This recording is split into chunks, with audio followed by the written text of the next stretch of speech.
Thursday edition alongside Drew DeLucchi. Stern Bets, I am the Prince of Picks.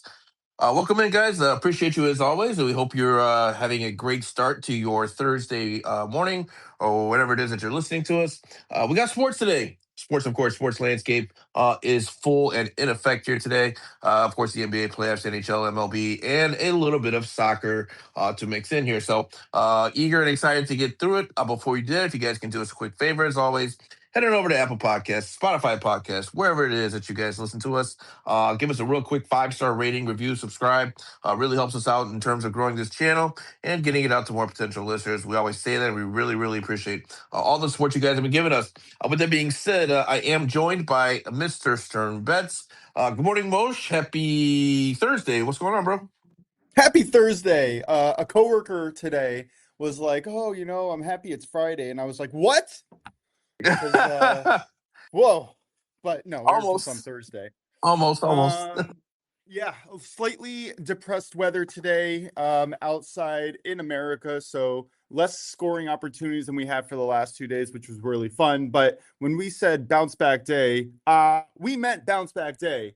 I'm just going to go through right now. Now, the Bayern Munich PSG game, that was an absolute dud comparatively to the high scoring profile match that we thought we were going to get. So that didn't come through. But when I'm looking at my baseball plays, I went 2-1 and I hit my home run sprinkle on Adolis Garcia. Smashed that plus 441. Pirates first 7 money line. They won 1-0. Just great pitching, I guess, all the way throughout. The White Sox first 7 didn't come through, but the Mets absolutely demolished Colorado. So 2-1 plus a home run sprinkle. I'll take that any day. Let's bring in Drew, hear how his day went yesterday. Drew, how you doing, man? I'm doing pretty good. I went 2-1 on straights. A bad hook on Andre Palante. I didn't think they'd bring him back out, but we did cash Jack Flaherty under 15.5 outs. He did a little better, only 2 earned runs, 4 runs, but he had 96 pitches, was a lot. Jaden McDaniels over 3.5 first quarter points, hit in the first 5 minutes. I'll be honest, I turned the game out after that because I figured the Spurs would blow him out, and I'm glad I turned it off. But yeah, 2-1, so I'll take it. Nice. 2 bounce backs. Prince, how did you do? Yeah, I'm glad you guys picked it up. I had another rough day, guys. I went 2-5 overall on my singles. So, like we said, the Bayern Munich game, that one didn't hit anywhere near what we had all predicted. So, hit a dud on that one. LAFC, they were actually tied 0-0 at the half. They gave up 4 goals in the second half. So, that crushed our LAFC plus 1.5. Over on baseball, we had the Twins, White Sox over 2.5, Tigers over 1.5. We didn't hit that. We did hit on our Diamondbacks first 3 under 0.5 runs. So shout out to Paul Skeens there. Happy Paul Skeens Day again yesterday. And then we also hit on, I believe it was the Knicks and Sixers. No, I'm sorry, the Wolves and Spurs went over 215.5. We were projecting at halftime to hit the Knicks and Sixers over on that one. There was about, I think it was 123 points at half, and the second half ended with like 80 points. So there was a 40-point decrease from the first half to the second half. So that kind of killed our over. But you're under hit on that one, so shout out to you in the model. 2-5 for me overall, but shout out to you guys for picking us all up, and we'll see if I can bounce back again. I can't imagine having 3 bad days in a row.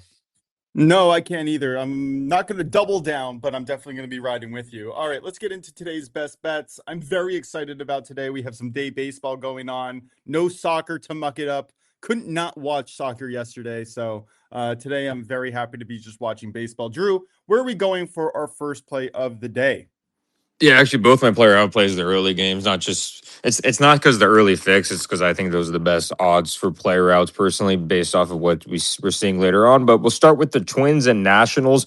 We have Jake Gervin on the mound. I always like fading this guy, especially. I mean, he's done better not giving up runs, but when it comes to going deep in games, he doesn't do that well at doing that. And usually his manager, for all his pitchers, doesn't like his players pitching 3 times around the order. Yes, it is going to be bad weather, and it's supposed to, I think, rain right when it starts. But sometimes that can affect a pitcher as well with the routine and stuff like that. But Jake Irvin has not covered 15.5 outs.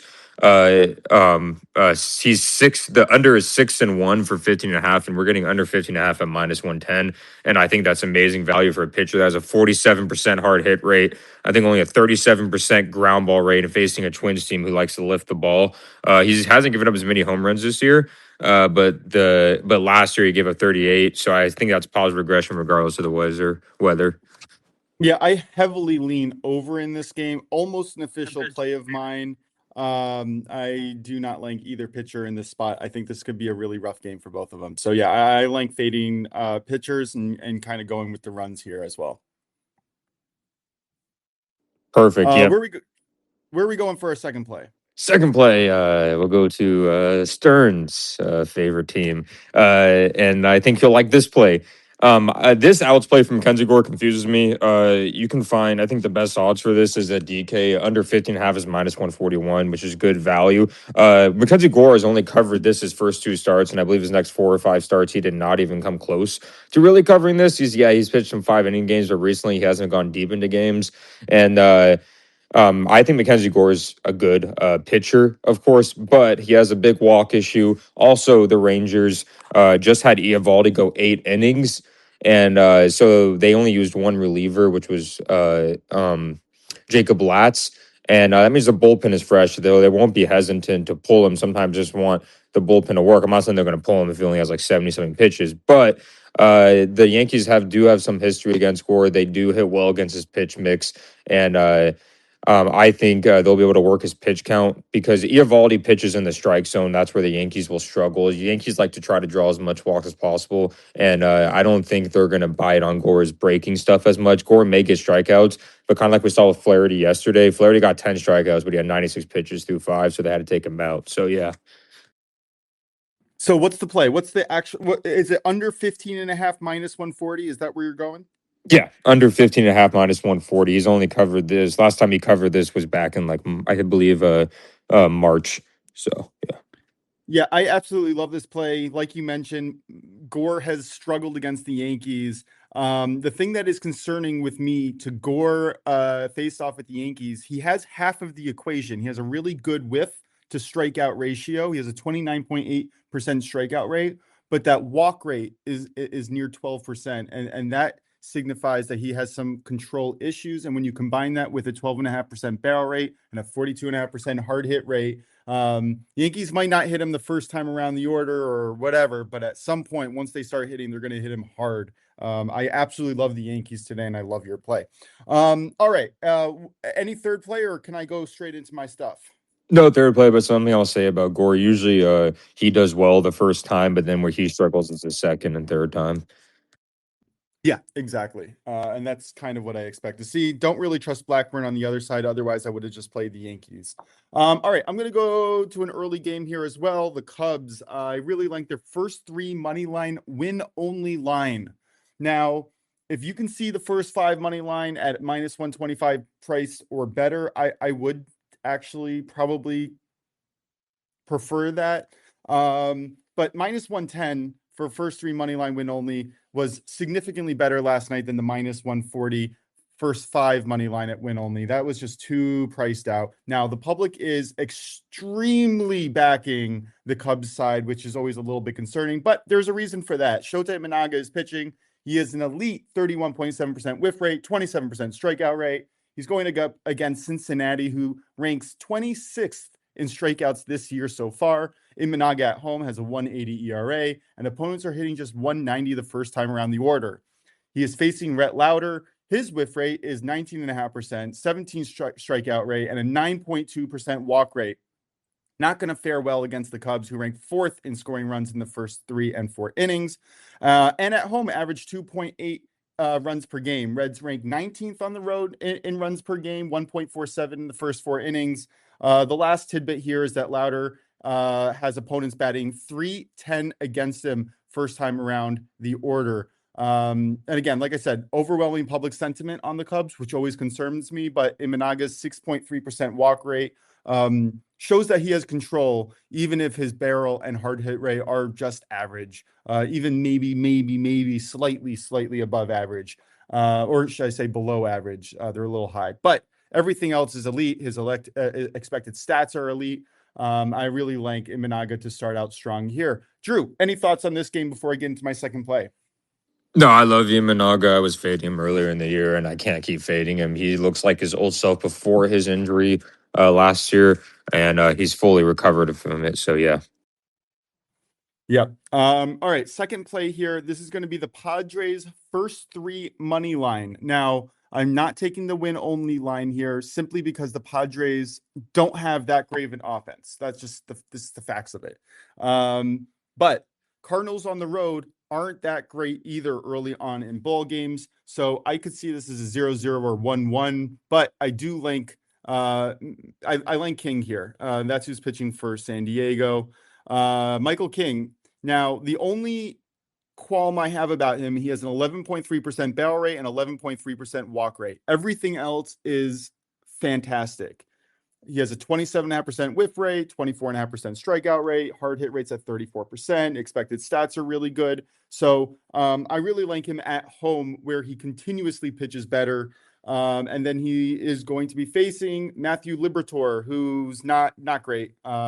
The only metric that's decent is an 8.2% walk rate. And when you combine that with a high barrel rate, a hard hit rate, low strikeout rates, and really bad expected stats, from my point of view, the only reason why he has a decent walk rate is because they're hitting him before he can walk them. I do not link Liberatore here. I think that he's going to struggle. First time around the order, he struggles significantly more than King does. Give me the Padres here, first three money line. I think the minus 160 price is a little bit tough to swallow, but I think it's well worth it here. Drew, any thoughts on this game? No thoughts. I like it. Yeah. Yeah, I like getting these late games too in the first three innings. That's a lot of fun. I do lean Padres overall in the day as well, but I just wanted to target where I thought that they have the most value. Prince, any plays in baseball today, or any thoughts on the plays that I had or Drew had? Yeah, I do actually have one play for you guys today in the major leagues. So we'll go ahead and get into it here. It's going to be a two-pick parlay. We're looking at the Cubs. I like the Cubs here, team total over 2.5. It's a windy day here in Chicago at Wrigley Field, so I'm going to back the windy conditions here, going against Cincinnati, who's a bottom 10 in their pitching staff in terms of their ERA and other metrics. Cubs looks like they're top 5 in almost every single hitting metric, so Cubs bats are on fire right now. I'm going to continue to ride that trend. At Wrigley Field here, windy Wrigley Field, give me the Cubs team total over 2.5. And we're going to parlay that with the Mets Rockies over 9. You're going to get that at minus 125. This one, I'm just going to be backing the aura of Coors Field here. I think over 9 is a pretty solid number in my opinion. I think we have a great probability to hit that. So give me Mets Rockies over 9, Cubs team total over 2.5, minus 125.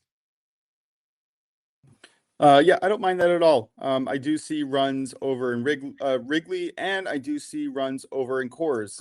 Those are two plays that I'm sprinkling on just from the model itself, and I like the fact that you targeted these two spots. Drew, any thoughts on these on these two team totals? Sorry, Yeah, I one especially team love. total and total. Yeah, especially love the Cubs one. Rhett Lauder's coming off he's young, but he came off a start where he didn't even make it past second and giving him 9 runs to the Pirates. So we'll see how he recovers from that, and if that's still in his head as a young pitcher. Yeah, I also bet that he wouldn't, or at least he would struggle a little bit before settling down, which tends to be his MO, if we're honest. Yeah. All right. Anything else in the MLB? We will come back at the end of our show to talk about any leans that we might have. I obviously do, like most days, have a few leans going on.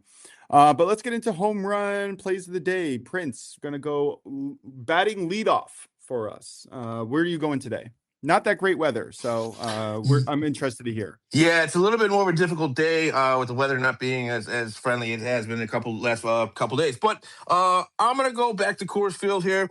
Give me Tyrone Taylor from the Mets here to hit a home run plus 690. I believe he hit a home run yesterday, if I'm not mistaken, or recently. I was looking up the stats. I thought it said he hit one recently against Jose Quintana. But in any case here, I'm gonna play the environment here at Coors Field. Give me Tyrone Taylor here, home run plus 690.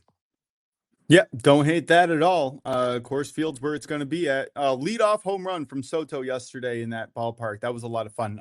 Drew, where are you going? Yeah, I'm gonna go. Even though there's not that great weather, it's gonna be cold and groggy. Um, give me give me Trevor Larnick plus 500 for the Twins. He's not maybe a real no household name because he's on the Twins, but he is a 2-5 lifetime against Jake Irvin. And he hasn't had a pretty bad season this year, but he is, I think, due at the end of the day. I know, your sports bettors doesn't like due, he's due and stuff, but he's only had one home run this year versus last year. He showed quite a bit of power last year, and I expect it to pick up against especially a high fly ball pitcher. So I'll take Trevor Larnach at plus 500. Yeah, stick with it. You get close like I did yesterday with Adolis Garcia. I missed him the day before. You just stick with it and he'll hit it. These people are stars for a reason. I'm going to go with Bobby Witt Jr., 15 miles per hour, wind blowing straight out to center field in Kansas City. Bobby Witt, 50.4% hard hit rate with a 12.3% barrel rate. He's facing Slate Ciccone, who by all means and metrics, not great. 11.8% barrel rate. His hard hit rate's not bad at 36.5%, but the expected stats and whiff rates all kind of make me think that this is going to be a rough start for him. I do lean Royals on the day overall. I think that Bobby Witt has a really good opportunity to hit one, to go the yard. Something to note that I've noticed, 2 out of the last 3 series, in the first game of said series, Bobby Witt has gone yard.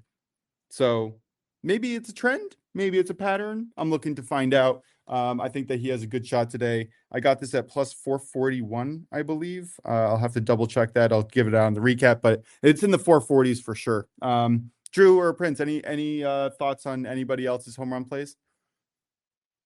Oh, I love both of your guys' home run plays. I'm ready, and I love that Prince goes from a plus 200, 300, and then he goes to a plus 690. It's amazing. You like Hey, that, right? I respect it. I respect it. I want to say the the- last time that he went to a very big plus number, I think it was plus 900, and he hit it. Yeah. Full disclosure, I I was gonna remember go with that. I was gonna go with Aaron Judge again today, and I'm like, you know what? I'm giving too many of these plus 200 plays. Let me look somewhere Hey, else for some money is more money, man. value. You're right No, I about that remember though. that those turn. I I remember. really am working on trying to get an auditor for our bets to get it automatically graded. Not as easy as I thought it would be. I'm working hard on it, but it's not there yet. But I'm pretty sure that if you were to play every single day, all of our home run plays, you would be in the profit right now. Like, we're hitting these at an insane clip comparatively to what should be in the market. I think it's just a fact. I mean, we're hitting 4 or 5 a week, which is insane. Anyway, I hope that doesn't jinx us for the future. But let's get into the NBA, Prince. Can you give us a little bit of a recap? You already did a little bit, with the Phillies, 76ers and Knicks game going under in that second half. Knicks going up 2-0 in that series. Anyway, I'm going to give it off to you. What are your reactions and what can we expect tonight? Yeah, so for the Sixers and Knicks, right? I'm still not worried about that. I mean, the Knicks held home court, which is what you're supposed to do, right? They always say the series doesn't start until the road team wins. So I think the Sixers are still okay. Obviously, Game 3 is a must-win, right? Statistically, you can't go down 3-0 and win a series. It's never happened before. So we'll see what happens in Game 3. I do expect Philadelphia to put up a strong fight. We'll see what the spread is. I haven't checked it. I'm sure it's out already. I just haven't looked at it yet. So we'll see what that spread is, and then I'll take a look and deep dive see how we're going to play that tomorrow. But yeah, Knicks did what they had to do. And in terms of the Spurs and Wolves, you knew that was going to be a Spurs fight, right? There's no way they were going to go down 0-2 at home. So I think the Timberwolves kind of did a no-show, which is unfortunate for a team that's as experienced as them to kind of just wave the white flag. I would have expected to see more of a fight from an experienced team that's been to the Western Conference 2 years in a row. I would have expected more from them. But in any case, we are at 1-1 in that series. So all to play for here going back to Minnesota in Game 3. Again, we'll look at the line. We'll look at the injury report. We'll see how Edwards is looking. We'll see. I know Io came back, but then he left again last night. So we'll see how Io DeSumo looks and kind of get a report and get some more lineup stability before I attack that one. And then in terms of today, or tonight, I should say, of course, we got Cavs Pistons, Game 2.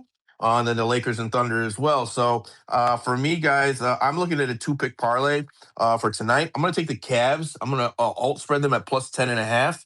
I think they keep it close here. I think they could win this one outright, but I like them at plus 10.5 here with this parlay, taking on the Pistons. And then we're going to take the Thunder team total over 107.5. I think it's a relatively low number here for a Thunder team that can put up points at home specifically. And again, I'm fading the Lakers defense. I'm fading the Lakers in general, but specifically on the defensive side, I'm just not sure what they're going to be able to do. Shea didn't have a good game in game one. I expect him to bounce back tonight.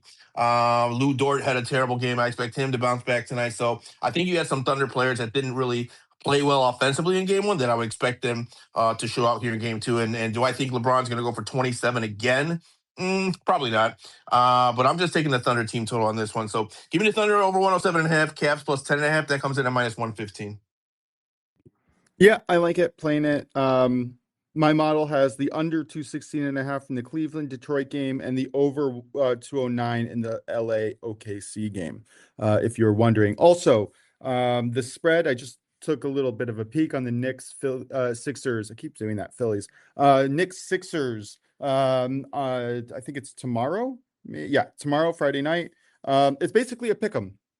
Some sites have Sixers favored, some sites have Knicks favored.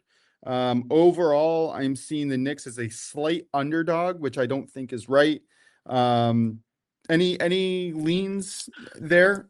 Yeah, I hate to say, I mean, because I do have the Sixers plus 2.5 on a series spread. So obviously, I mean, they can't go down 0-3 for me in my futures bet here to hit. But if and I still think they have a chance here. So honestly, I'm probably with you. I would probably have the Knicks favored in this one, to be completely honest with you. If I were, forget about my futures, but in any personal investments I might have, I would probably have the Knicks as a favorite. But I think Philly can win it. I think they should win it, to be honest with you. So we might get value on Philly on a money line if Knicks come in as a favorite in this one. So I'll be watching the line closely and see how we want to play it. Yeah, so far I'm seeing sharp money on the New York money line and the Philly spread, which is very interesting. All right, Drew, any basketball thoughts for us today? Yeah, I do actually. I have another player prop. I would definitely grab this while you can because I think it'll go up on DK. It's 18.5, but I got on Fanatics luckily for over 17.5. But give me Tobias Harris over 17.5 points at minus 115. I think this is really good value in the playoffs this year so far. He's averaged 17 shots per game, and also his last 6 games he has covered this 17.5 line. The only times he didn't cover the 17.5 were the first 2 games of playoffs. He scored 17 points, 16 points, but he's proven to take on a bigger role this year. This year in the playoffs, of course, and especially with the Pistons, it's honestly their main veteran presence. And he didn't shoot great last game. He was 6 of 14, 1 of 5 from 3, and he still got 20 points because he was 7-8 from the free throw line. So give me Tobias Harris over 17.5 points at minus 115. Tobias I've Harris been over loving those me? player props. Yep. Sorry, you ruined my never mind. I'm so sorry. I was trying to. Never mind. You're good. Don't worry about it. Do you have any actual or any other thoughts on Tobias Harris over on points? I know they've been cashing traditionally. Drew, you've been sharp with these. But any other thoughts before we move on to the NHL? No other thoughts. Yeah. Prince, anything else in the NBA landscape? Nope. We can move on. All right, NHL. I'm very excited for tonight's game, but looking back, Sabres got it done. 4-2, no problem. Anaheim, nice little upset from them. Didn't expect that. They won 3-1, although technically it was a 1-0 game until the middle of the third period. Prince, were you paying attention to the games or were you just focused on basketball? Yeah, I was focused on basketball. I was score checking the NHL, of course, the Sabres.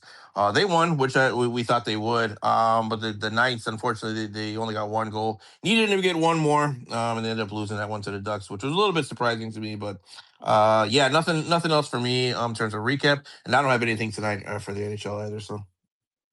Yeah, just my reaction is I think that we're going to see a lot more goals next time Anaheim Vegas face off. I think tomorrow night. If you can get the over 5.5 at minus 120, like it was last night, I would recommend that play. Otherwise, I think getting Vegas on the road is basically a pick 'em. I think at minus 105 or minus 110 has significant value. Even though Anaheim won this game, as public sentiment really shifts the lines a lot, and I think that Vegas is the better team overall. I do expect them to bounce back. Looking forward to tonight. Prince, do you have any plays in the NHL? No, nothing for me tonight in the NHL.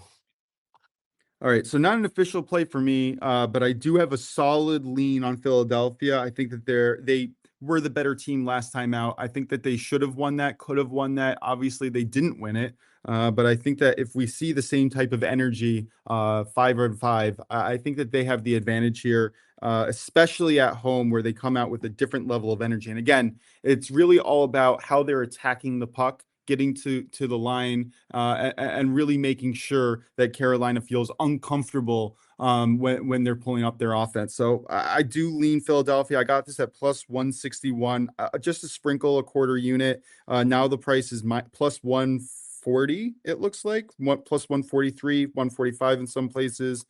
Again, just a sprinkle and a lean for me, not an official play. But Drew, do you have any thoughts on tonight's game, Carolina versus Philly? Yeah, I actually have a player prop in that game. Um, I like uh, I like the goalie for the Hurricanes, Frederick Anderson, over 21 and a half saves. I think it's a really good bet. He's had a couple shutouts, and then the Hurricanes also have allowed 27 and a half shots on goal per game. And I think the Flyers are going to be extremely desperate to avoid going down 3-0. And they're going to want to take as many shots as possible. And Frederick Anderson has had I believe he's had the best save percentage in the playoffs. So I don't think it's too much to ask, even though the Flyers don't, shoot as much as other teams. But I love the idea of only having to get 22 saves from one of the top goalies, if not the top goalie in the playoffs so far. I don't mind that at all. I think we saw that the intensity last game out of Philadelphia, they were putting up a ton of shots. In the first 5 minutes, I think it was 5 or 7 minutes of overtime, they put up 14 shots. So the volume is getting there the more desperate they are. And there's no more desperation than going home 0-2 for a playoff game. All right. That's going to do it for our NHL. Prince, passing it to you for soccer. If you wanted to recap yesterday, we did Champions League just a little bit, but if you wanted to give us a little bit more, always in for that. Otherwise, give us your place for the day. Yeah, yesterday was a little bit disappointing in terms of what we thought was going to happen. We saw an early goal 4 minutes in by PSG, and I think that changed the complexion of the entire game. Right, PSG went up by 2 goals on the aggregate at that point, and I think they just changed their entire setup tactically. Decided to play more defensive, which we thought that wasn't going to be something that PSG was going to do. Bayern did everything they could to break through, but honestly, I was watching it with my father, full disclosure, and he's been a student of the game for many years, more than me, of course. And we're both like, PSG no space. I mean, Bayern controlled the entire second half. It was in PSG's half of the field, but they just could not break through. I mean, when you got 10 guys in the box for PSG, I mean, it's just hard to find any space. There was no space behind the defenders.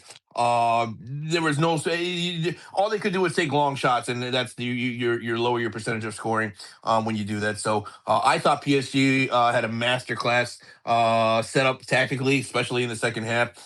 With the amount of possession that Bayern had, they were not able to create really any good scoring chances until the final minute of stoppage time when Harry Kane, of course, who else, right? Of course, he's going to get a goal. He's going to find his way into the back of the net, and he did at the very end of the game, but it was too little too late.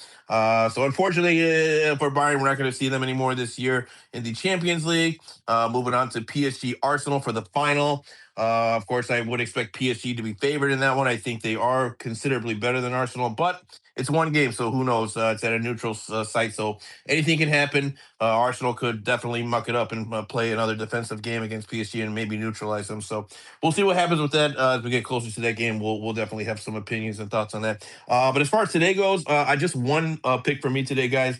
We're looking at the Europa League. We have a 3 p.m. Eastern kickoff where we do have Aston Villa, who's going to be hosting Nottingham Forest. Forest come into this one with a 1-0 aggregate lead on the scoreline. Of course, this is the second leg. I like Aston Villa on the money line here. I'm going to keep it straight and simple here. Give me Villa on the money line, minus 130. I think at minimum they send this to extra time. And if they win by 2 or more, then they'll just go ahead and move on to the final here. I just think Villa's a better side here. Both of these teams should be fully focused on this game. Looking at their EPL standings, Villa pretty much secure in the top six or top five, I should say, for Champions League positions. For us, they just need one more point to secure their spot in the EPL and avoid relegation. So both teams should be fully focused on this one. But again, I'm going to go with Villa here as the better side at home. I think they get the win here. So give me Villa on the money line, -130. I like that a lot, actually. When I'm looking at the numbers here, I pulled it up while you were talking.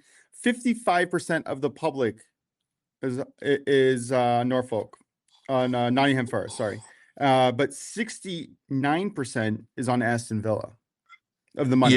Yeah, and not to mention. Sorry, no, just one more thing. Not to mention Villa. They're also they've won 5 of their last 7 at home against Nottingham Forest, so they have the history backing them as well. Yeah, history and sharp money. I'm all for it. I think that's a great look. Any other leans or something that we should be looking out for? Maybe a live play or anything. There's 8 games going on today. So we got 2 games in Europa League, the semifinals of Europa League, and also the semifinals of the Conference League. So I guess a couple other looks I'll be looking at maybe live. Maybe Palace. I know they're up 3-1 right now on the aggregate in the Conference League. They are at home today against Shakhtar Donetsk.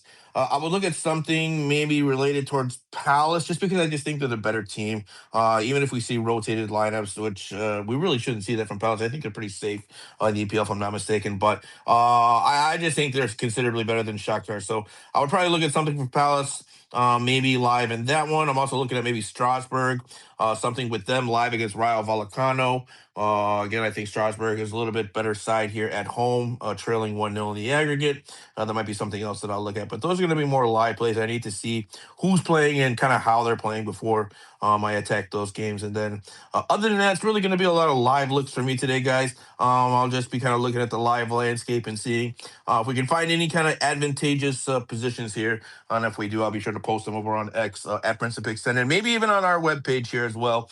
OnlyBets podcast also on X and on the Discord, our brand new Discord. Yes, we forgot to mention that yesterday. Somebody reached out to us on Twitter, X, whatever, and then we were like, you know what, we really should have a Discord. So please, we're gonna post that after the show.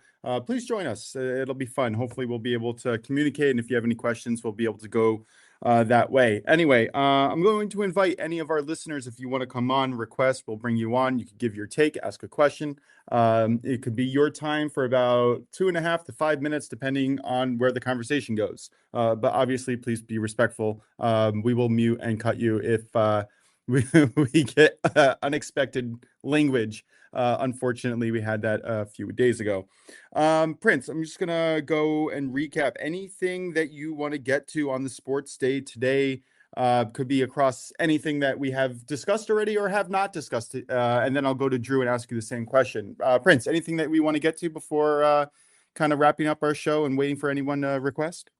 No, nothing really else for today. Like I said, it's kind of a lighter day in soccer. We have a lot of South American action tonight. So, like I said, stay tuned. Maybe we'll look at some live bets throughout the day for that. Tomorrow, we should have a little bit more of a decent slate. We do have some of our top domestic leagues back in action. Of course, La Liga, Bundesliga, Serie A, French League.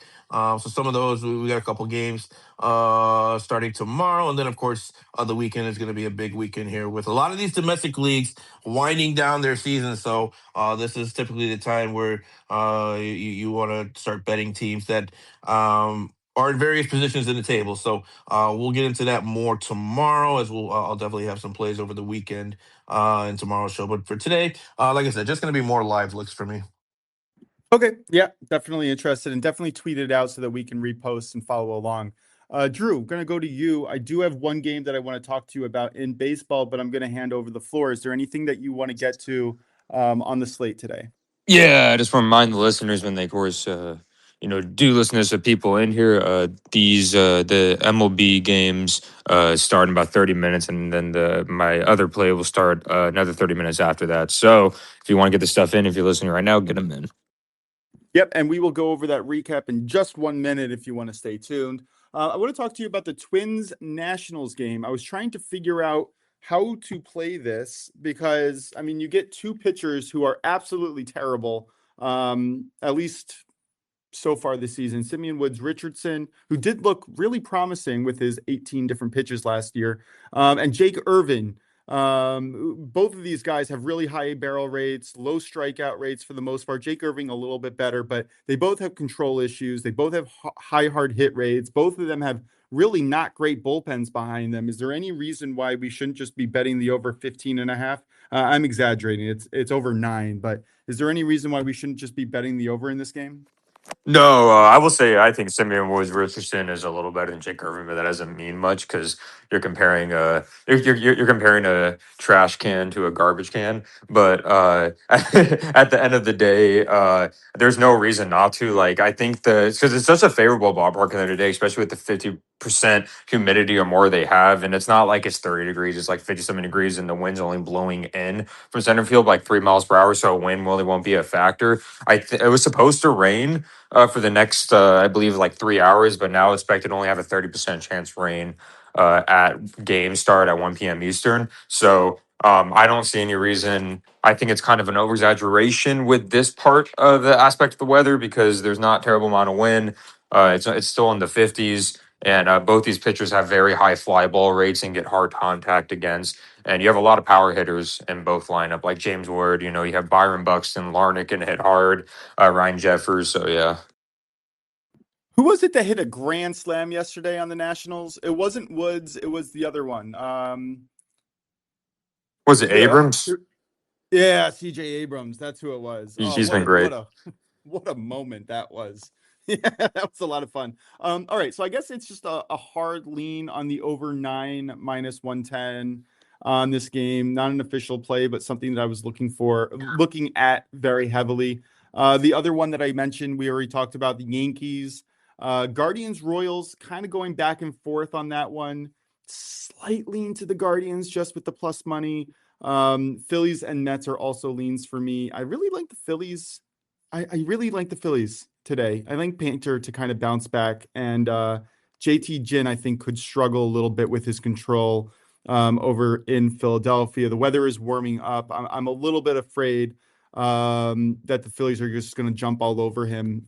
Any thoughts in this game, Drew? And then we'll recap our picks if nobody else wants to come up and ask us any questions or give any takes. Remember, just press the request button and we'll bring you on. Drew, any thoughts? Yeah, you have JT10, who is not necessarily a great pitcher. He's off and on. Andrew Painter, who's a young gun. We still don't know who we're going to get from yet. But I would say the weather's pretty average from what I've seen. It's going to be in the 60s. The wind is kind of blowing, sideways, only like 6 miles per hour, so that's not a factor. So it's basically average ballpark weather. So it's neither hitter friendly or pitcher friendly. So that's going to be an interesting game. Yeah, I will say Philadelphia ballpark itself leans and skews hitter friendly, even with favorable pitching weather. Yeah, I just don't know what to get here. Yeah, you're right. Painter, which pitcher are we going to get? Are we going to get in control or are we not? Are we going to get a Painter or no? Sorry, I had to dad joke. But yeah, minus 130 on the money line for Philadelphia seems a little low to me if I had to make a pick there. All right, let's recap our best bets. Drew, I'm going to go to you first. What do we got? Yeah, for sure. We have Jake Irvin under 15.5 outs at minus 110. Mackenzie Gore under 15.5 outs at minus 141.